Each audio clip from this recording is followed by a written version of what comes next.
నమస్తే అన్న, ఏం చేస్తుంటావు? కార్లు బిజినెస్. కార్ల బిజినెస్ అంటే సెకండ్స్ కొని అమ్ముతా ఉంటారు. కార్లు డీలర్. డీలర్ మీరు ఏ కంపెనీ? అన్ని cars, all cars okay. Dealer. మీరు ఇక్కడ Mangalagiri native place Mangalagiri, business Vijayawada. ఏంటి ఇప్పుడు జగన్మోహన్ రెడ్డి వచ్చిన తర్వాత సామాన్యుల పరిస్థితి ఎట్లా ఉంది అనుకుంటున్నారు? అందరికి ఉందండి, అందరికి ఉంది. ఇప్పుడు లాక్డౌన్ 4 సంవత్సరాలు కష్టాలు ఉన్నా కూడా చేస్తానే ఉన్నాడు ఆయన. 4 సంవత్సరాలు లాక్డౌన్ వచ్చింది, అయినా అన్ని చేసుకుంటానే వస్తున్నాడు పనులు. 100% ఎవరికి ఇబ్బంది లేదు.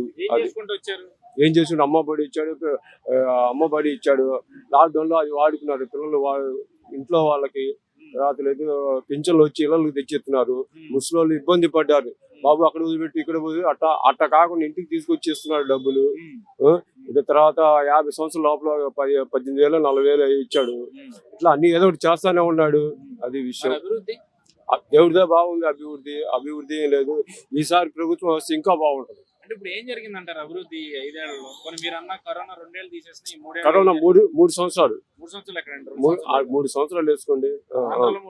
సరే, అవును. అయినా 3 సంవత్సరాలు కరోనా వచ్చినా కూడా అంత ఇదిలో కూడా చేసాడు పనులు. అది ఎవరు చేస్తారు? ఏంటి అభివృద్ధి ఏం జరిగింది అంటారు? అభివృద్ధి అంటే అందరికి బాగా జరిగిందండి. పిల్లలు చదువుకునే వాళ్ళకి, పింఛన్ల వాళ్ళకి ఏంటంటే కొంచెం పనులు లేవు అంతే తప్ప వర్కర్లకి అది ఇప్పుడు నెక్స్ట్ వచ్చిందండి 100%. అది నేను అనుకుంటున్నాను. ప్రజలు నమ్ముతారు. ఇప్పుడు 5 ఏళ్ళు ఒక్క ఛాన్స్ అని అధికారంలోకి వచ్చారు. ఇప్పుడు పనులు కల్పించడం నెక్స్ట్ ఇప్పుడు ఆయన 5 సంవత్సరాలు కరెక్టే మీరు చెప్పింది కరెక్టే. ఇప్పుడు ఆయన 5 సంవత్సరాల్లో చంద్రబాబు ఏమి చేయలేదు. అన్నా క్యాంటీన్ తప్ప ఏమీ చేయలేదు. ఏం చేశాడు చెప్పండి? మరి ఇక్కడ ఇప్పుడు మంగళగిరిలో మంగళగిరి ప్రాంతం అంటే రాజధాని ప్రాంతం. ఇక్కడ ఎన్ని బిల్డింగ్లు కట్టారు కదా చంద్రబాబు ఉన్నప్పుడు. ఆ ప్రభుత్వం ఏంటంటే ఇల్లు ఎవరికి రాలేదు, అది అంతా వాడుకున్నారు. ఇప్పుడు రెడీగా ఆల్రెడీ జగన్ ఇస్తున్నాడు. అది గత ప్రభుత్వం ఎక్కువ ఇళ్ళు ఉన్నాయి కదా, అవి ఇవ్వలేదు కదా ఇప్పుడు దాకా. ఇస్తాడు, చాలా మందికి ఇచ్చాడు. స్థలాలు ఇచ్చాడు, ఇల్లు ఇచ్చాడు. 100 మందికే కట్టిన ఇల్లు ఉండగా మళ్ళీ సపరేట్ గా స్థలాలు కొని డబ్బులు ఖర్చు పెట్టి అసలే లోటు బడ్జెట్ లో ఉంది కదా, మళ్ళీ డబ్బులు వేస్ట్ చేయడం ఎందుకు? ఉన్న ఇళ్ళనే సర్దుబాటు చేయొచ్చు కదా. ఇది సర్దుబాటు చేస్తాడండి. ఇప్పుడు ఏంటంటే ఇంకా 3 నెలల ఎలక్షన్ ఉంది, కంపల్సరీ చేస్తాడు. అది ఇప్పుడు మున్సిపాలిటీ వాళ్ళు ధర్నాలు చేశాడు, వాళ్ళకి డబ్బులు పెంచాడు. ఇప్పుడు అంగన్వాడీలు కూడా పెంచుతాడు. మనం అనుకుంటా కానీ పెంచుతాడు. అది 100% బాగుందండి. అది 100% ఆయన వస్తాడు. 170 రాపని తగ్గిస్తాడు. తగ్గుతాయి. నేను అనుకుంటున్నా ఒక 50 పోతాయి. 50 పోతాయి. అది 50 ఎందుకు పోతాయి అంటే కొంచెం ఇప్పుడు ఈ జనసేన ఇది వచ్చింది పవన్ కొంచెం చీలుతాయి పార్టీ. షర్మిలా అసలు దిక్కుండదు. అది 100%. కాంగ్రెస్ చచ్చిపోయింది. రాజశేఖర రెడ్డితోనే కాంగ్రెస్ చచ్చిపోయింది.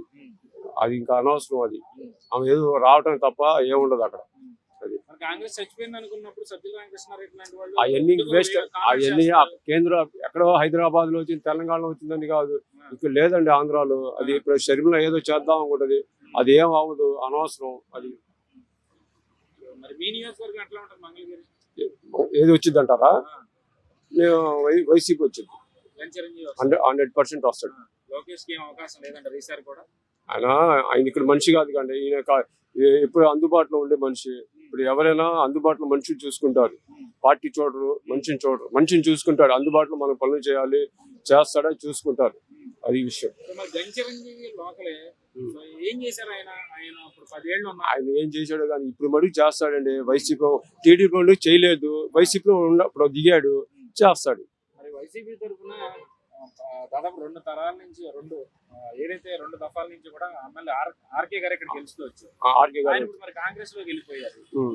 అంటే ఒకటండి, దెబ్బ తినొచ్చు అనుకుంటా. ఎందుకంటే ఇప్పుడు ఆర్కే అంటే వచ్చేవాడు. ఆయన సైడ్ కొంచెం డౌట్. ఓట్లు కూడా చిల్లుతాయి. గ్యారెంటీ చెప్పలేము. ఓటు ఏంటంటే ఈయన గ్యారెంటీ చెప్పలేము. ఎందుకంటే ఆర్కే 2 సార్లు వచ్చాడు. ఆయన వల్ల కొన్ని ఓట్లు పోతాయి. ఎవరికి పోతాయి? ఆర్కేకే పోతాయి. ఇప్పుడు ఆయన షర్మిలా పార్టీలో కలుస్తున్నాడు ఇదే కాంగ్రెస్ లో. అది పోవచ్చు నేను అనుకుంటున్నాను. ఆయన వల్ల, పార్టీ గురించి కాదు, ఆర్కే వల్ల పోతాయి. అది వైసీపీకే నష్టం. వైసీపీ నేను ఏంటంటే నేను అనుకున్నానండి 100% లో ఒక 60% రావచ్చు అనుకుంటున్నాను గంజి చిరంజీవి. కొన్ని ఓట్లు పోతే అదే ఆర్కిట్ ఉంటే 100% వచ్చేస్తాడు. అది